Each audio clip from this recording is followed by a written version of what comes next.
What's up, everybody out in the game universe, and welcome to, I guess this is the first Black Ops 2 gameplay that we're doing on the YouTube channel, and I am your host, Jester. This was me playing on Highjacked, kill confirmed, so this is a really fun game.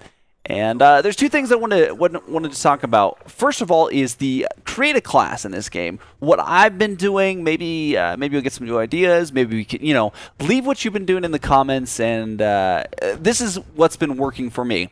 The second thing I want to talk about is kind of an update with Reality In Game, the website, the YouTube, the whole thing, and yeah. So anyways, let's start off with the create a class. What have I chosen to use in this game? The first thing is the primary. That's probably the most important decision that you'll make when you're using your 10 picks to create a class. Well, I'm playing the MP7 right now, and is this my favorite SMG? Is this my favorite gun? Well, kind of. Well, the reason I picked the MP7 over like the PDW or the MSMC is basically I've already gotten gold camo and prestige them twice, so you got to get the diamond camo, right? Am I right? Second thing is, really in this game, I think snipers are good if you use them right. Shotguns are amazing if they have the advantage. One-shot kill almost every time if you're close enough. And assault rifles, I think there are some good ones. They just get, because of the map layout that are so close in such tight corners, it's a little bit harder to do the assault rifle classes. And then you always got the explosives and whatever. But really, this game is all about the SMGs. If you're not using SMGs, really, I mean, I would like to see people do really good. Let me take that back. I know people are doing good with other weapons, but it just seems like the SMGs are such an advantage in this game because of the map layout.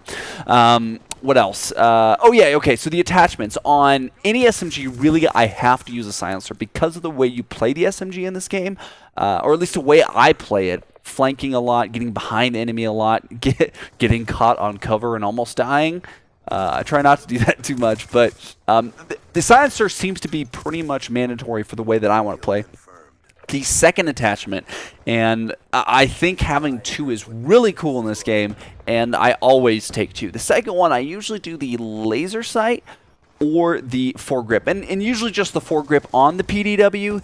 I've been known to use the reflex sight or the millimeter scanner. Haven't been able to use them too much because usually when you prestige weapon, you get the millimeter scanner, and then you go on to the next one. So I think that one could be good. I'm going to have to use it out and test it out more, but really the laser sight has been doing it, especially with the hip fire, because the SMGs are so good at hip firing, and it's a huge part in this game. What else? Oh, secondary. I don't take one, and I think that's kind of common for a lot of weapons, so you can take other things with perks and the different grenades and stuff. So no secondary, but that allows me to have 4 different perks, 2 in the first spot, and definitely using that greed wild card in the first spot there. Okay, the 2 that I'm using, the 2 in the first spot are lightweight and ghost. Now these are both very important for the playstyle with the SMG. One, lightweight, you got to be fast, you got to be moving, and it's just fun to jump out of buildings and dolphin dive and then kill somebody afterwards. Like, why wouldn't you want to do that? I don't think I do it in this game, but it's like one of my favorite things to do. Like, well, I could walk down these stairs, or I could just, jump out of here and belly flop on the concrete. Yeah, that sounds like a good idea. The second thing is Ghost. Now, this is the first thing I permanently unlocked after my first Prestige. It is so important to SMGs, and it's so important in this game. In combination with the silencer, it makes the enemy never know where you're at. You can't see them on radar with the UAV, and you can't see them when they shoot. So that is just invaluable in this game. So the first perk spot is taken care of. The second one is this one. I'm having a little bit of, trying to figure out what works best. Right now I'm running cold-blooded, which is really cool because they can't see you on the viewfinder, like when they're dropping the Hellstorm missiles or whatnot.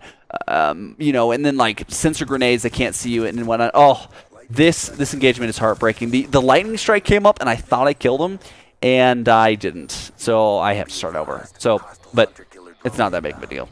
Because I'll get right back in it and try. I'm not going to give any spoilers. That guy just shot a rocket out of the sky. I've seen people like no-scope it. That is my next thing I'm going to be working on, trying to no-scope bombs out of the sky. Yes, doing it. Okay, now I got sidetracked. Oh yeah, the second perk spot. Cold-blooded is good. I've also been using toughness, which is really cool when you're getting shot and you can turn around and just kill the guy. That's really cool. But it seems like the reason I use cold blood over toughness is because cold blood, when you're getting shot or like when somebody's targeting you, you can't see their name. So it's kind of this confusion, like, wait, is this guy on my team or you know, it's not really logical, but it is that little bit of confusion right there, you know. So then the third spot is. I think Cold Blood is not mandatory. The second spot, you could do Scavenger if you want to drop a lot of different bouncing betties or grenades or whatever.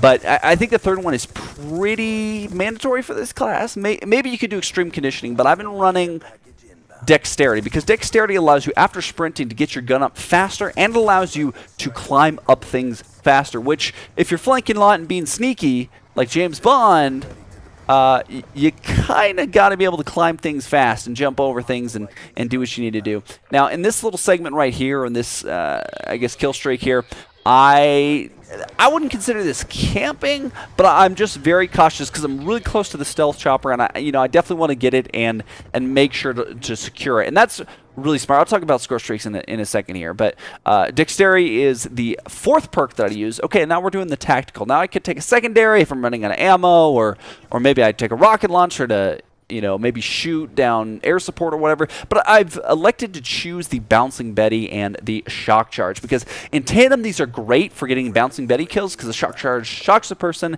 they can't jump down as fast, it confuses them, and then they blow up. But also it's good for fishing. Now, fishing is just kind of randomly throwing it down, and maybe you throw it down to see where somebody's at, or maybe you throw it down just to get that, like have that hardline effect where you're getting random points for kills that you're really not putting any effort into it. And you don't get it every time. It's not like a sure thing you throw it down and Bouncing Betty and somebody's going to die.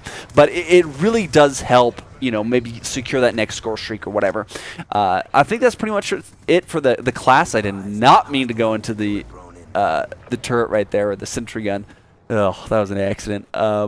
So I think that's pretty much it for that. Oh yeah, score streaks. Score streaks are huge. Now there's this debate on get the high score streaks and just dominate people less often, or get lower ones and use them, you know, several times a game. So I'd consider these like medium score streaks, and it's cool because you can mess up, you can have a bad engagement, and you can still get the score streak up and running. Because that happened to me. The beginning of the game, I you know, had a good KD, but still I didn't get those score streaks, or I didn't get past, you know, get the sentry gun. So that's kind of important.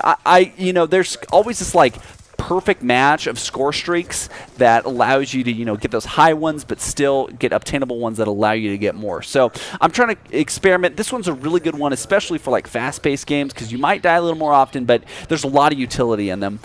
I think, yeah, score streaks are done. Okay, so updates with the website, railingame.com, and the YouTube and what's going on. So first of all, there's a few things that we're looking towards in the future to kind of change it up. One is we want to be more consistent, like YouTube and video production, like in general. You know, it's a good idea to have consistency, and that's like the research I've done. It really helps to, you know, show up consistently, and that's kind of what we're working towards. Another thing that we want to work towards is, you know, more videos. Now, consistency is that meaning more videos more often, or does that mean specific videos more often, or how does that work? So we're both and that's what I think the answer is. So you know, we really enjoy doing it, so it's just a complete honor and pleasure just to make these videos, and we're excited that you guys watch it. I mean, we have a really good base of subscribers, and you guys are really what makes this fun for us to do. So thank you so much for subscribing and watching, and really, what can you guys do to help us? The first and only thing is basically just enjoy the show. Just sit back, relax, and enjoy it. That's all you have to do. I think that's the end of the game. Yeah, 52-10 right there. So that's a pretty good KD. That was a very fun game. And I thought I was going to get the final kill cam with that guy with the war machine, but I guess he killed me at the end, and that lightning strike got the last kill. Thank you guys so much for watching this gameplay of Call of Duty. We have a few videos if you have missed them. Halo Reality Episode 7 just wrapped up, so definitely check that out. Porp 2 Let's Play doing some community maps, and Minecraft Let's Play. We got kind of a tour going on. Don't forget to subscribe. We're on Facebook, Twitter, and we stream on Twitch. Thanks, guys.